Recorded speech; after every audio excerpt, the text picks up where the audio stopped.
bienvenue à tous et à toutes sur ma chaîne YouTube.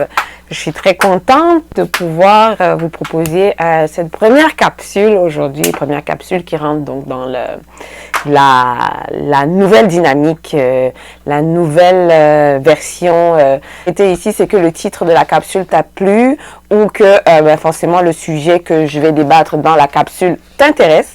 Donc, si c'est le cas, déjà commence par t'abonner. Parce que je ne sais pas pourquoi tu passes juste une fois en passant. Abonne-toi, dépose tes valises, like, partage massivement parce que même si toi ça ne t'aide pas, ça peut aider quelqu'un. Il y a quelqu'un forcément dans ton entourage qui prévoit d'immigrer au Canada, qui veut venir. Il y a quelqu'un dans l'entourage de quelqu'un que tu connais. Donc vraiment, ce serait apprécié. Et on se retrouve juste après.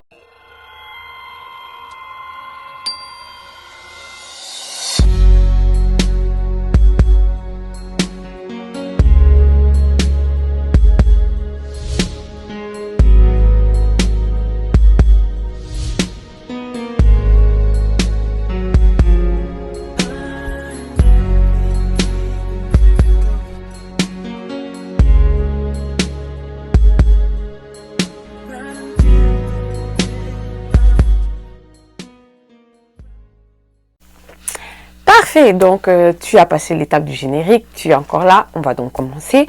Et j'ai pris des notes, oui, parce qu'à partir de maintenant, dans mes capsules, ça va être vraiment deep, parce que je fais des recherches, je mets du temps là-dedans, tu vas peut-être le ressentir aussi dans le montage, la nouvelle façon que je fais. Donc bref, si je prends des notes, ça veut dire que l'air est grave. Donc voilà. La lettre de motivation, j'ai envie de revenir dessus pour expliquer. Il y a quelques années encore, on ne parlait pas beaucoup de la lettre de motivation dans ton projet d'immigration, mais de plus en plus, avec des gens qui m'envoient des courriels, des personnes qui m'écrivent sur Instagram. D'ailleurs, si tu ne me suis pas encore sur Instagram, je laisse mon compte juste là, va t'abonner aussi. Et des personnes qui me disent que oui, il me manquait ceci, et puis dans ma lettre de motivation, voilà, comment est-ce que je peux la rédiger pour montrer que j'ai l'intention de rentrer ou que, voilà, prouver des choses à l'agent d'immigration. Donc, on va revenir là-dessus. J'étais déjà passée super vite dans une autre vidéo quand j'en parlais comme ça, subrepticement. Donc là, ce que je veux que tu comprennes d'abord, c'est que, mais non, qui dit immigration Canada dit nécessairement une demande de lettre de motivation. Ta lettre de motivation, en fait, c'est ce qui te permet d'ajouter des arguments à ta demande dans ton dossier de demande d'immigration. Je m'excuse, j'ai bousculé un peu mon trépied, donc c'est pour ça que de temps en temps, vous allez voir que ça fait... Mais c'est bon, on est en business. Donc, là, la première partie de la vidéo, on va rentrer tout de suite. Donc, première partie. Des points importants que ta lettre de motivation doit contenir. C'est quoi les points importants? Alors, j'ai essayé de les regrouper un petit peu pour que ce soit plus facile pour toi de comprendre ce que je veux que tu comprennes dans cette vidéo. Donc, avant de s'appesantir sur les premiers points importants que ta lettre de motivation doit contenir, je veux d'abord déjà revenir sur un fait. Je voudrais préciser quelque chose, c'est très important. Je m'excuse si je dois lire parce que c'est vraiment important. Il y a un facteur essentiel que toi qui es en train de vouloir immigrer, que ce soit même dans un autre pays, même si ça ne concerne pas le Canada, quelque chose que tu dois toujours garder en tête. Tu dois focus dessus. Ce sont tes voyages antérieurs. N'attends pas de vouloir immigrer au Canada, parce que dans le cas de ma capsule, on est en train de parler du Canada. N'attends pas de vouloir immigrer au Canada quand ce genre ton projet est là imminent en fait, pour que ce soit la première fois que tu vas sortir de ton pays de résidence. Donc, je veux dire, si tu sais que, ok, peut-être éventuellement dans 3 ans, je veux voyager, je vais aller au Canada. En attendant, aujourd'hui, je commence à faire mon passeport 3 ans en avance et je fais des petits voyages dans les pays qui sont à côté du pays de résidence où je suis. Ou je fais des voyages dans ma sous-région. Par exemple, si je suis Camerounais, si je suis Gabonais, si je suis Tchadien, si je suis Centrafricain, les pays de la sous-région, ce sont tous les pays qui sont limitrophes à côté. Donc, il y en a beaucoup, tu n'as pas besoin de visa pour y aller. Je ne sais pas trop comment ça se passe. Mais si tu as un passeport, mets l'emphase dessus, fais des voyages, va au Gabon, va en Côte d'Ivoire, va au Sénégal. Après, étant même ça, sors de ta propre sous-région, va en Afrique de l'Ouest. Va où est-ce que, en fait, tu peux avoir des petits moyens qui peuvent te permettre de traverser les frontières. Ça fait que ce sont des cachets et des historiques de voyage que tu es en train de faire. Tu es en train de remplir ton passeport. Tu es en train de... parallèlement, ça veut dire que n'attends pas quand tu dois partir au Canada pour faire un passeport. Un passeport, c'est un document que tu devrais avoir comme une carte d'identité. Tu le gardes parce que tu ne sais jamais. Fais des voyages, sors. Parce que c'est ça qui tue la plupart des demandes que les personnes font parce qu'ils se rendent compte que peut-être que le Canada, c'est ton pays où genre...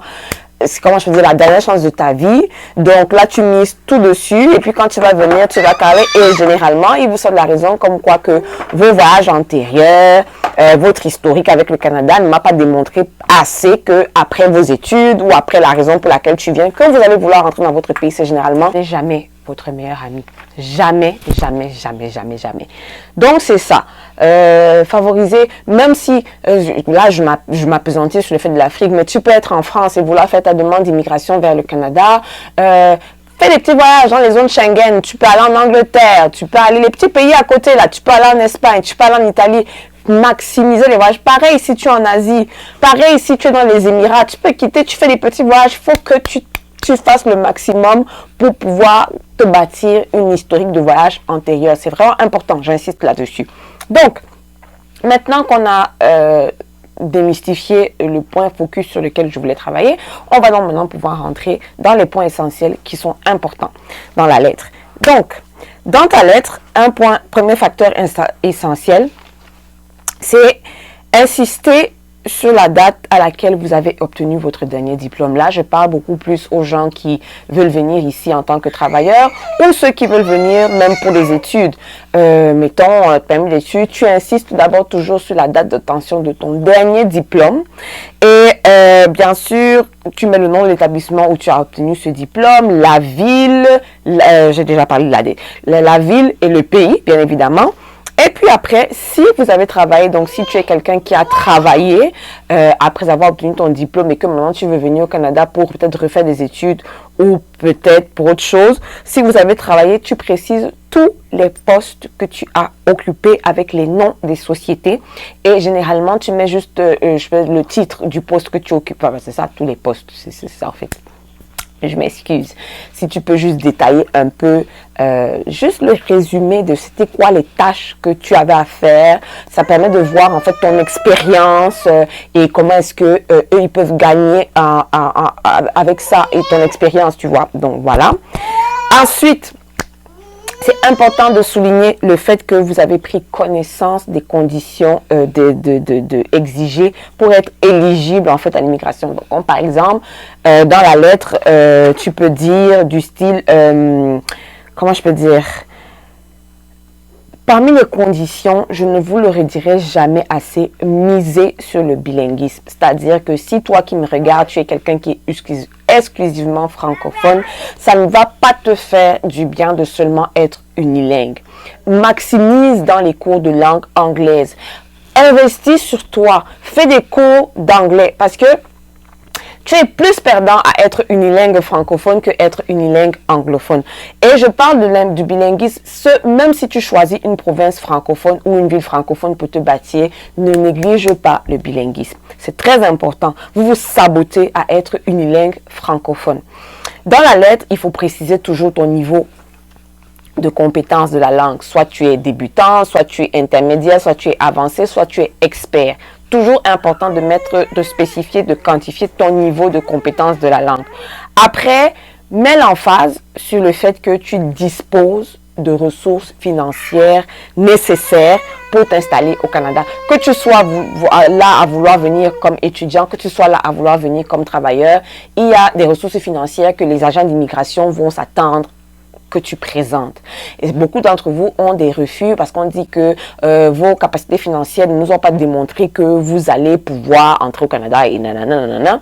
Donc, quand vous savez cela, dans les ressources financières, beaucoup m'ont approché. Si vous avez des garants qui ont des titres fonciers, qui ont des terrains, titrés. J'insiste, il faut vraiment que les terrains là soient titrés, parce que c'est pas des terrains comme ça, parce qu'on peut pas rattacher à qui. Tu peux avoir un terrain que lui, un oncle au village t'a légué, mais c'est pas titré.